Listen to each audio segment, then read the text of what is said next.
Professor of Neurology and Pediatrics at the Neurologic Institute at Columbia University.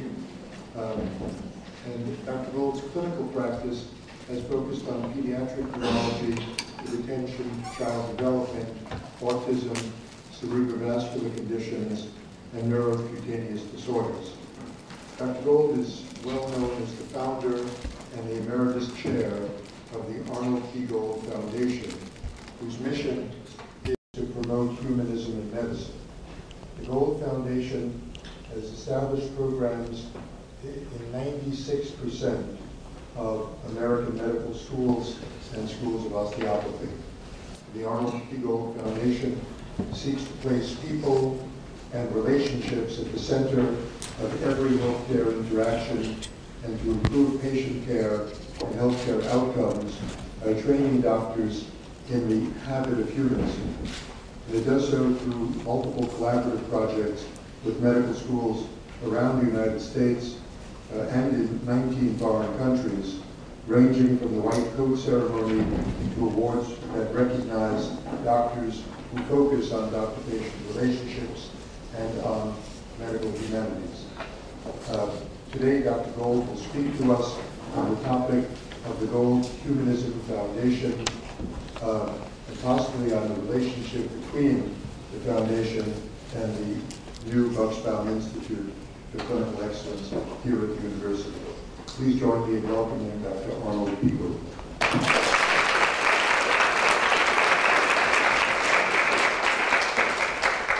Thank you, Mark, for your kind introduction, and I want to send greetings to the deans, faculty, guests, and above all, present today, Dr.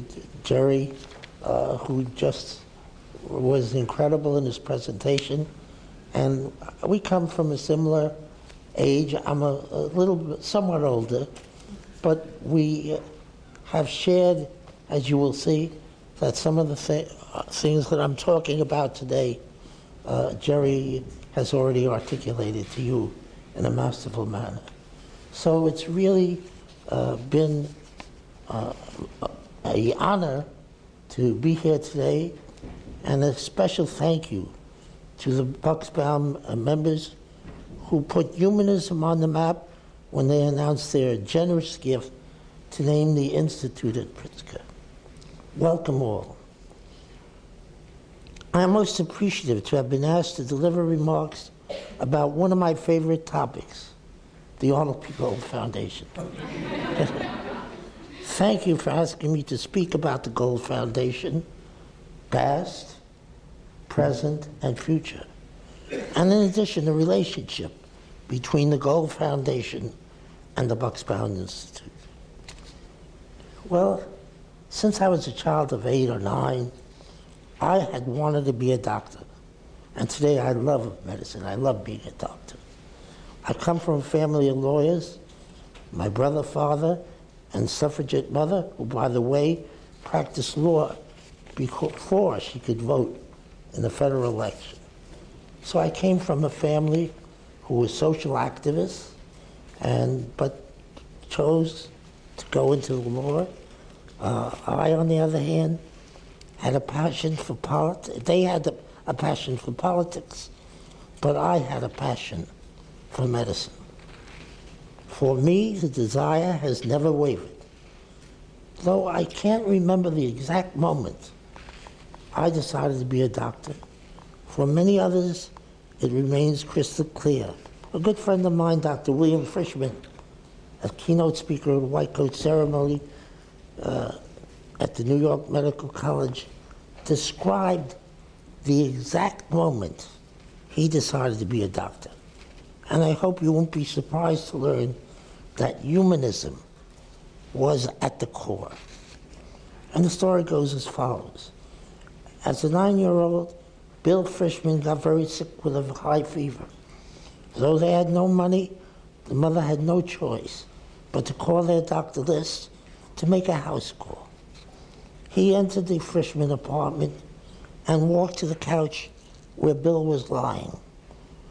As Dr. List unpacked his little black bag, he made small talk and asked Bill what he wanted to be when he grew up. Well, with no idea at all in his mind, Bill quickly answered that he wanted to be a doctor. After the examination, Mrs. Fishman, with little money in the house, inquired of Dr. Liss what she owed her, sensing her dire circumstances. He quickly responded, "Oh, Mrs. Fishman, since Bill is going to be a doctor, I'm going to give you professional courtesy."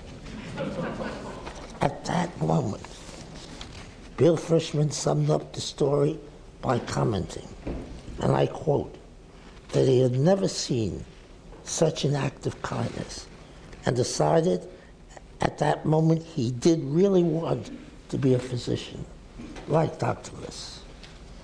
Did you ever wonder where the idea emanated that doctors were and ought to be kind, compassionate, and humanistic? One of the lesser quoted declarations of the great physician, Hippocrates, gives us some insight. He says, and I quote, "Wherever there is a love of medicine, there is the love of humanity." Did you know that the sculpture of Aphrodite, goddess of love, stood in the courtyard of the medical school of Hippocrates, affirming the commitment of compassion in the doctor-patient relationship? The very presence of Aphrodite attested to the love affair with humanity in the year 460 BCE that put caring for the patient at the center of every healthcare interaction. And for more than 2,500 years after Hippocrates lived, taught, and practiced medicine,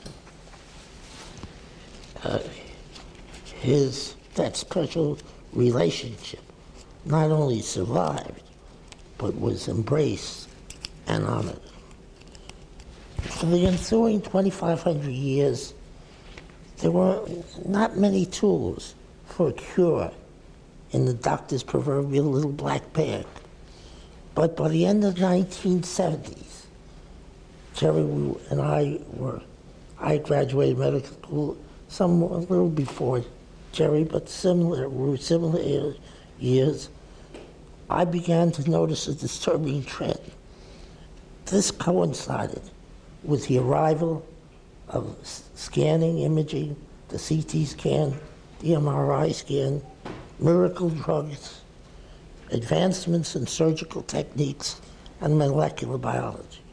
The explosion of science and medical technology began having an impact.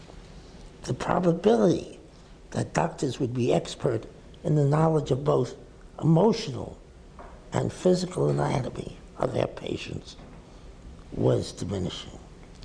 By the end of the 1980s, I observed that compassion, the heart and soul of professionals, was being neglected. On a daily basis, as a teacher, I was noticing a devastating dehumanization of patients. When a 16-year-old patient of mine was referred to as the brain tumor in room 427 during morning rounds, and not a single participant knew anything more about my patient except his laboratory studies, I was again so devastated. Well, a few nights later, at a party, I casually inquired of my dinner partner about her recent hospitalization. She answered, the hysterectomy was a success, but the surgeon was, and I quote, a son of a bitch. It will take me years of therapy to resolve this problem. As if on cue, almost everyone at the table told their horrible doctor story or their experience and focused what I, as a medical educator, was doing about the state of medical care. Later that night, when I complained to my wife, who is my shrink in residence, Sandra told me that she was tired of hearing of my discontent and challenged me to do something or shut up. I decided to do something that evening about it immediately by creating a foundation. And that's how it all began. I wanted the profession and the patient public to remember that optimal medical care requires both caring and cutting-edge science. Compassion and competency were integral to best medical experiences and outcomes, and to expect no less. In one day, I recruited a board of 6 humanistic, outstanding colleagues and 6 philanthropic community leaders I knew.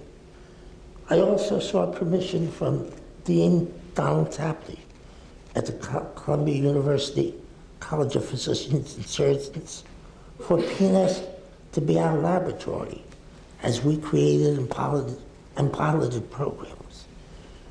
Even though I flatly told him we would be distributing funds outside of the Columbia community, he bought into the mission and agreed. On a handshake, the Arnold P. Gold Foundation was born. Well, that evening, as the sun was setting, and beautiful sunset when you crossed the George Washington Bridge to New Jersey, I was so anxious to tell Sandra about my achievements. But different from any other day, she never asked the usual, was how did the day go? Finally, in frustration, at bedtime I initiated my report. Well, she, in a typical manner, quietly listened and then asked why I had established the foundation. I replied immediately, well, look at the Carnegie Foundation. More libraries were needed, and the Carnegie Foundation met that need. I pointed out the Rockefeller Foundation with more attention and science to global health was necessary. And look what that foundation accomplished. Sandra then asked innocently, do you have some money I don't know about? Are you hiding it under the mattress? I said, of course not. Why do you ask? Because she explained those foundations accomplished so much because they had a huge amount of money. I solved that issue at the Gold Foundation by putting Sandra in charge of the foundation. Further, and to raise the funds. And we both then have spent the last 25 years as fundraisers, something I never thought when I graduated medical school. And Sandra held the post as CEO and president and stepped down from that and transitioned from that position just 7 months ago in August 2012. Our search for methodology and strategies to accomplish our goals led us how cultures routinely acculturate their new members to anthropology and sociology. Pragmatic creativity was guided by ideas and concepts that could be reinforced often, and we chose to accentuate positivism and tended never to talk negatively. We were positive as our mode and stance. Our premise was, and is simple, the house of medicine, and this is with Our president at the University of Chicago last night at dinner said this exact same thing. The House of Medicine stands on two pillars, science and humanism. And each must be equally strong to keep the foundation of the house secure. The art of medicine must be taught and assessed as a core competency and thus be understood as relevant and as important as science and technology. We persevered to foster humanism in medicine. We wanted to perpetuate the tradition of a caring doctor. We sought to preserve this trusted relationship between healthcare professionals and their patients. We aimed to improve patient care and amplify the patient's voice. We worked to keep the care in healthcare. Does this sound familiar? At the beginning, the foundation focused mostly on medical education and training years, and less on the public and practicing doctors. After all, medical students and residents are in defined settings for extended periods of time, and they have the prospect of long careers to practice the values and standards that they are taught. They saw also highly motivated to learn how to be good doctors. As learners, they're likely to be open to the values and behaviors clearly articulated in their environment, such as those that reflect humanism, excellence, compassion, altruism, respect, integrity, and service. We also were intrigued with the research literature of Hojo and others that indicated that medical students come into the profession as idealistic and humanistic, and that, as you previously heard, during the third and fourth years, those traits weaken. We found ready partners at the AAMC and at many medical schools, particularly this one, when in 1997, your then Dean of Student Affairs, Norma Wagner, lent her considerable talent and support to the Gold Foundation's mission. And by the way, she remains the chair of the Medical Advisory Council of the foundation to the present day. So we owe a great deal to Norma and to the University of Chicago.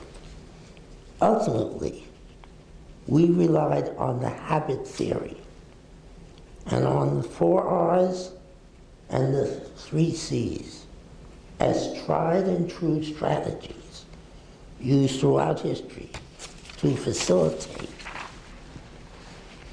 cultural assimilation.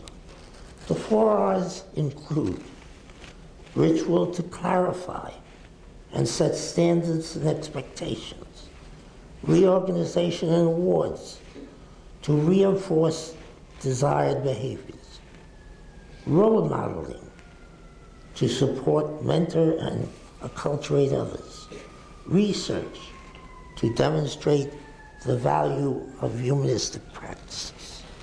The 3 C's are convening conferences, grants for humanistic curriculum change, and for building a caring hospital community.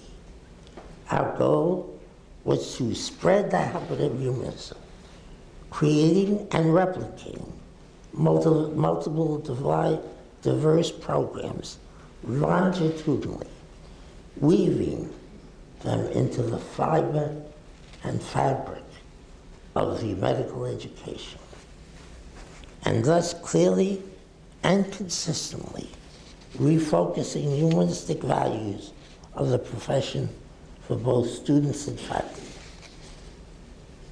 Well, it wasn't long before we realized fostering humanism medicine would be an uphill effort.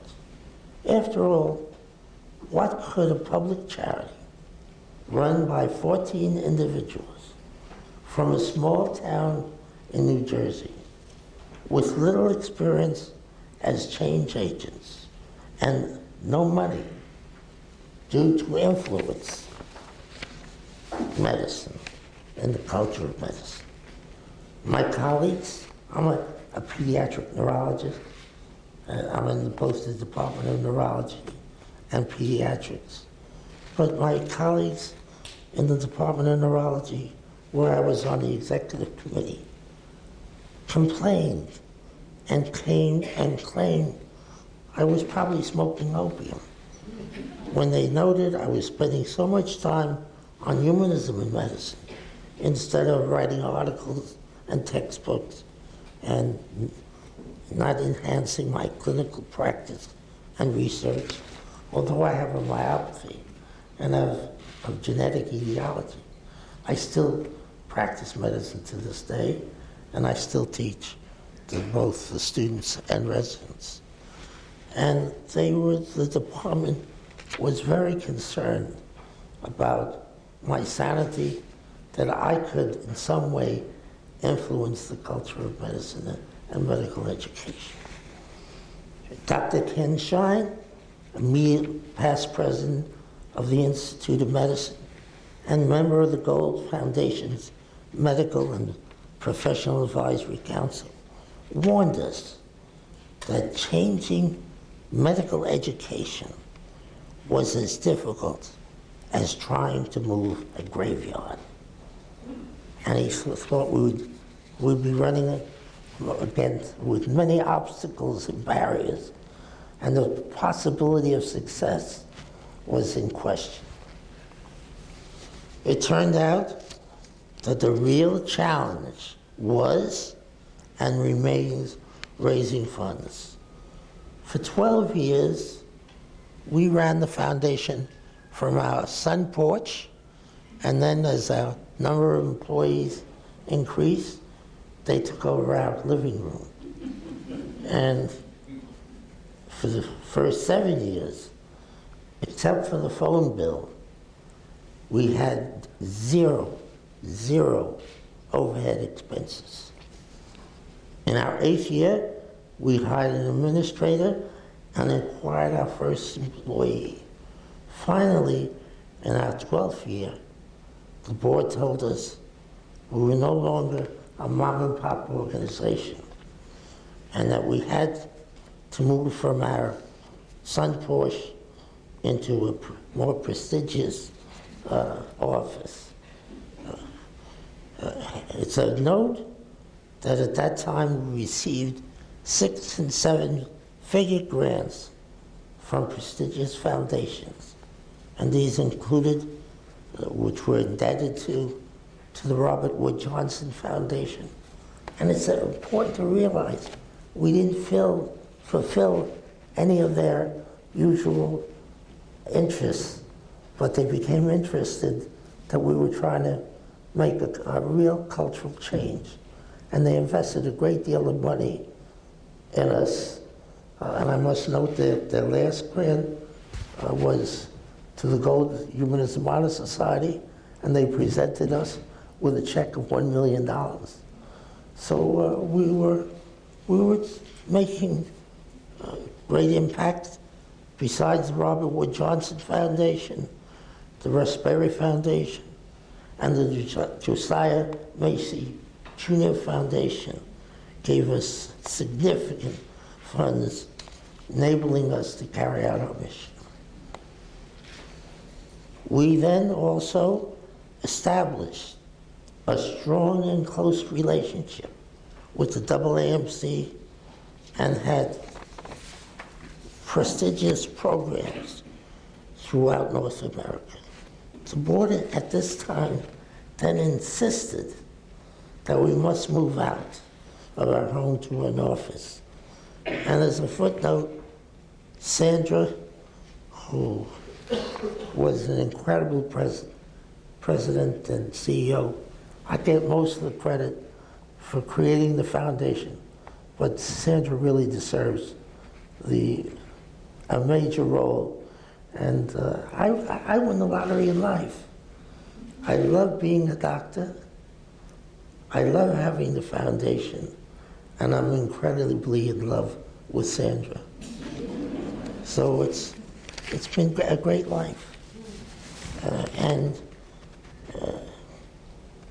Sandra, who really hated to spend money, and found a host for an additional 5 years, which housed the foundation without any charge, and with a lease that stated our yearly rent was $1.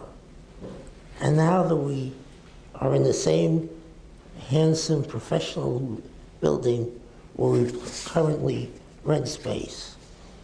Though fundraising remains our biggest challenge, we now have 14 employees, several interns, as well as scholar in residence. And the best news, today the foundation has at least one program in 96% of the nation's schools of medicine and programs in 19 medical schools abroad. The foundation has created several signature programs and two that have already become traditions in medical education. The white coat ceremony, created to set from the very first day of medical school clear expectations and standards about the integral relationship of humanism and science through recitation of an oath. I would like to emphasize the word oath.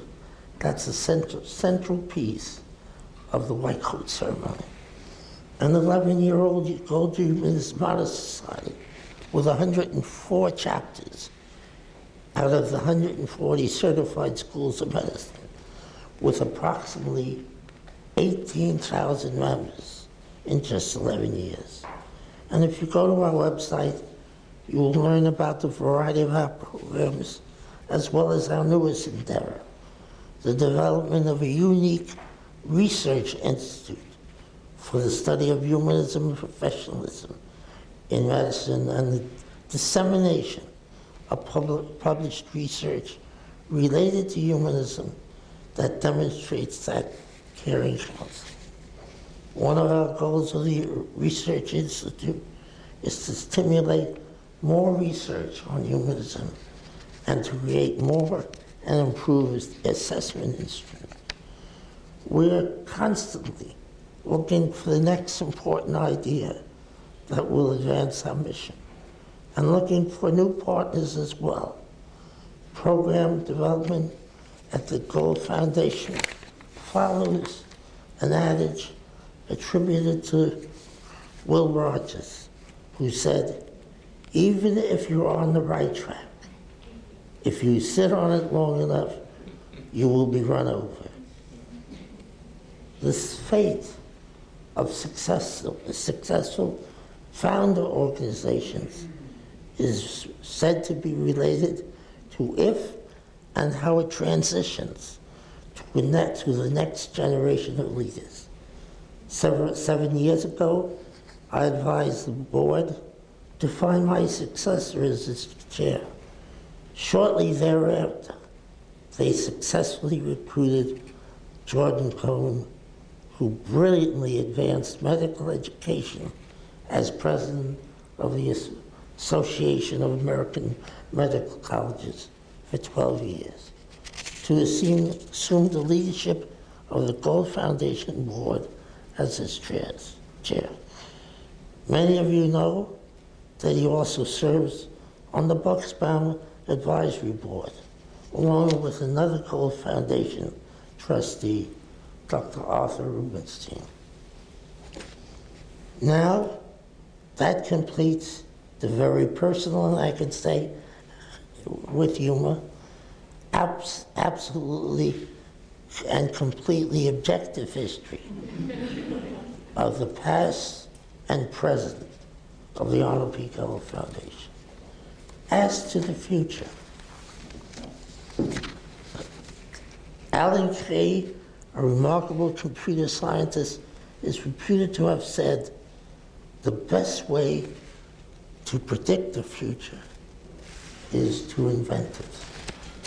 So in August, 6 months ago, we identified the leader who would create the future of the Gold Foundation. Happily, Dr. Richard Levin, a scientist, internist, cardiologist for 15 years in the dean's office at NYU, and immediate past dean of the McGill Medical School, and a humanist, is the new president and CEO of the Arnold P. Gold Foundation. Sandra, my wife, currently serves as senior counselor to the president and is continually amazed at Dr.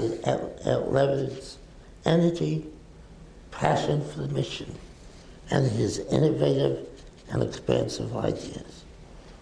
The Gold Foundation confidently moves forward with a talented and experienced leader who is already inventing its future, one which will place more and more emphasis on practicing physicians, the professional healthcare team, and the patient public.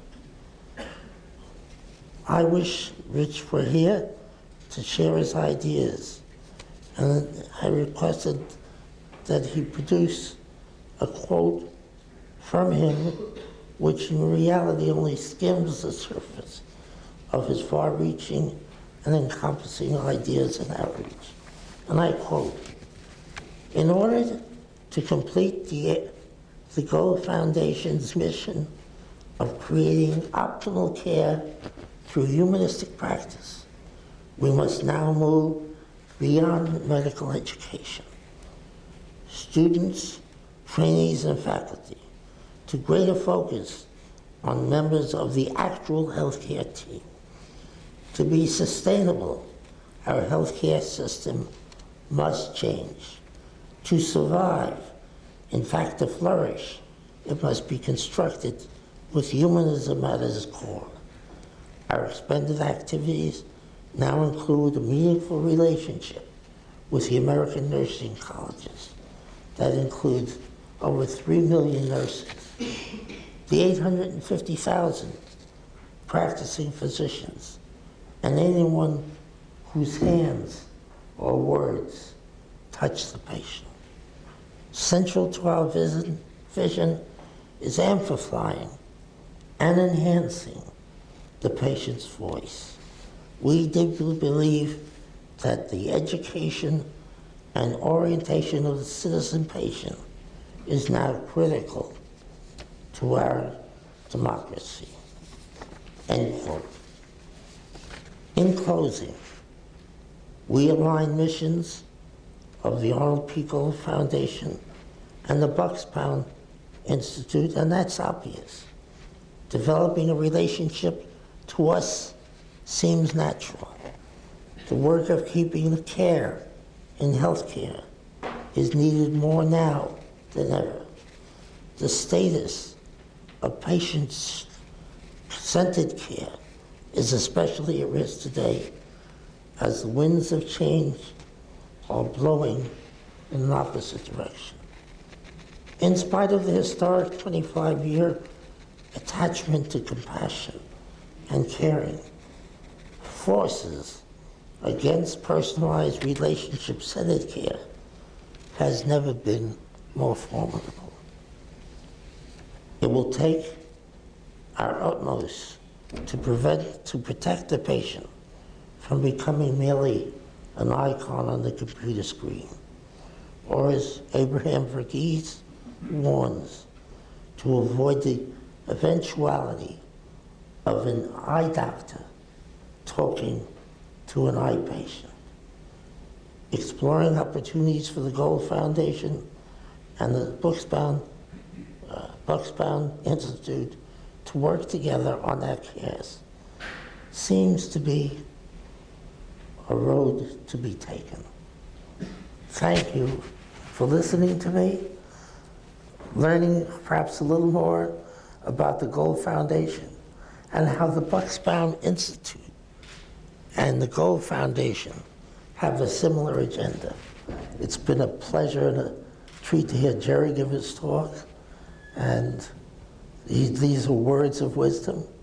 But above all, it's been a pleasure to meet many members of the Bucksbaum family, as well as the faculty here at the University of Chicago.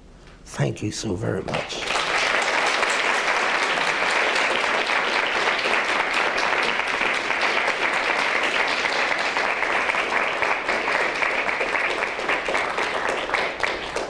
Would you take a few questions? Yep. We have time for a few questions for Dr. Gold.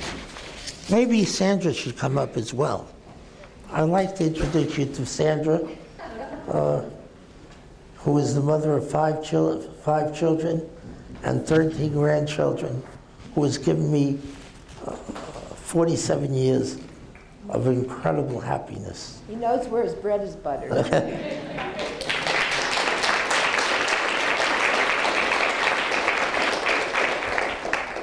So questions, and you can be very critical and say, I'm smoking opium, but I do believe that we have made, in these 25 years, a substantial impact on medicine here, both in the United States and abroad. But I certainly welcome both Sandra and I to any of your questions.